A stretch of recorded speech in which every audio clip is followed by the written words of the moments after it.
Em termos de armazenamento de dados, quanto maior, melhor. Só que não.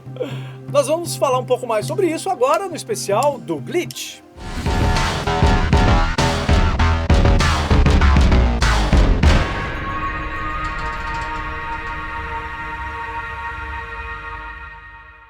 Armazenar dados é uma necessidade para os computadores, desde os computadores eletromecânicos até os computadores digitais.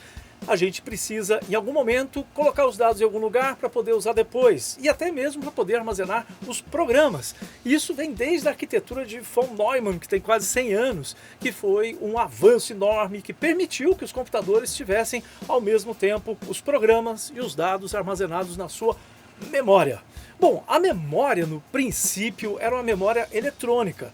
Só depois de algum tempo, lá nos anos 50, nos anos 60, que se começaram a criar os dispositivos de armazenamento magnéticos. E os primeiros não foram esses aqui não. Os primeiros eram enormes tambores que pesavam toneladas e que armazenavam uma merrequinha de dados, mas que era um jeito para aquela época. Mas mesmo sendo muito pouco, uma merrequinha ainda era suficiente. Por quê? Mesmo que você precisasse guardar uma grande quantidade de dados, a gente guardava, naquela época, apenas dados alfabéticos e numéricos. Eram letras e números.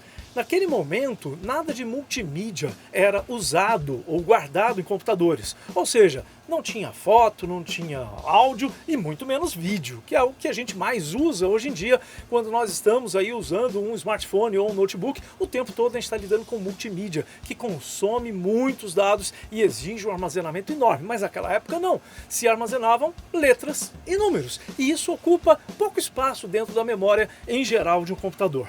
Então, os primeiros dispositivos de armazenamento eram o tamanho de uma geladeira, ou os menorzinhos eram o tamanho de uma máquina de lavar roupa, e eles cabiam assustadores 5 megabytes, 1 megabyte, era muito pouco, e esses eram os dispositivos caríssimos que eram fabricados na época dos primeiros computadores. Com o tempo, isso foi melhorando um pouco, e aí depois dos tambores de dados, também se utilizou as fitas magnéticas, que já eram utilizadas para áudio, começaram a ser usadas também para armazenar dados. Em muitos filmes de ficção científica, principalmente dos anos 40, dos anos 50, quando você vê uma cena de alta tecnologia, você vai ver lá atrás um monte de carretéis de fita girando para lá e para cá. Não era fita cassete como as mais recentes. Eram fitas em carretéis que também armazenavam uma pequena quantidade de dados comparado ao que a gente pode armazenar hoje, mas era o que era disponível naquele momento. A fita tinha um grande problema porque até você chegar no local da fita onde tinha o dado armazenado, você tinha que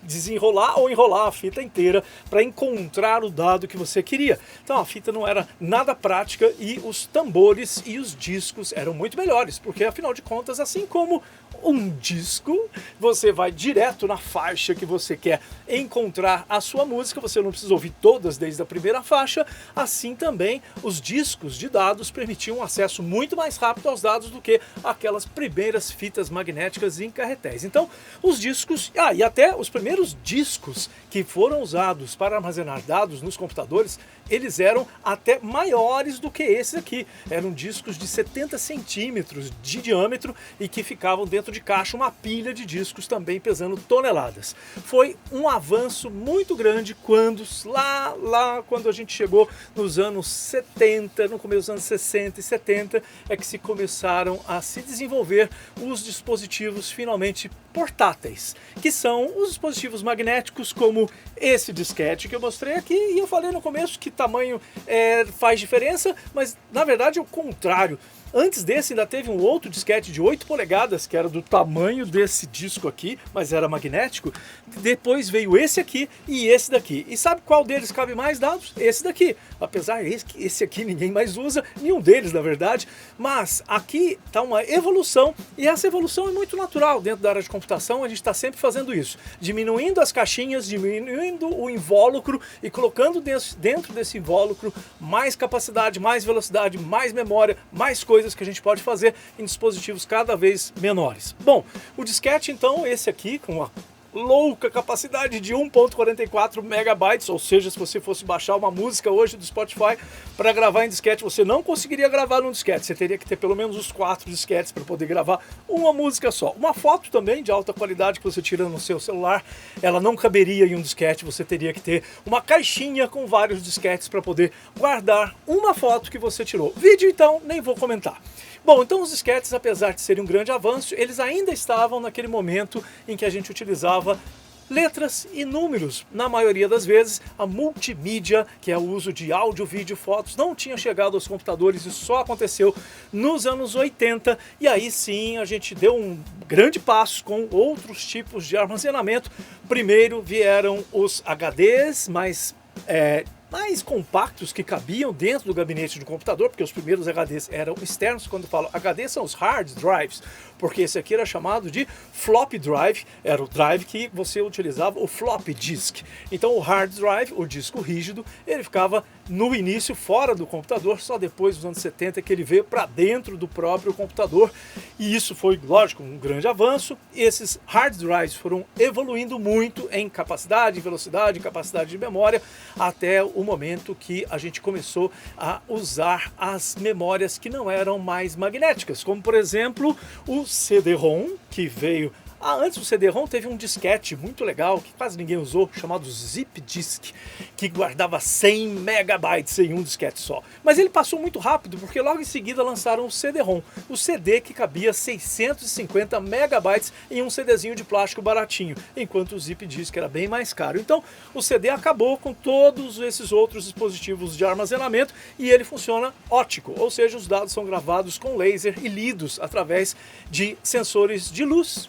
Laser é luz, né? E a gente consegue então armazenar nos CDs. Depois vieram os DVDs, mas os DVDs também tiveram pouca duração dentro desse ambiente de armazenamento de dados, porque logo em seguida a gente começou a utilizar dispositivos eletrônicos, memória estática, ou que a gente chama de solid state, e que não tem mais mecânica. Mecânica que eu digo são motores. Você precisa de motores para girar o disquete, para girar o CD ou o DVD, e esses motores eles quebram, tem atrito, tem desgaste. A memória estática ela tem uma longa duração e ela é muito mais rápido o acesso a ela. Então aí começaram a surgir os pendrives ou memory sticks ou vários outros nomes. Aliás, pendrive não se usa esse nome em outros países, é uma invenção, o nome brasileiro, né, para esse bastão de memória, ou memory stick que a gente fala, né, na maior parte do mundo. Então o pendrive se popularizou, as pessoas deixaram de usar CD e DVD, e aí logo em seguida vieram também os SSDs, que são os substitutos dos HDs. Os hard drives, que eram magnéticos, passaram a ser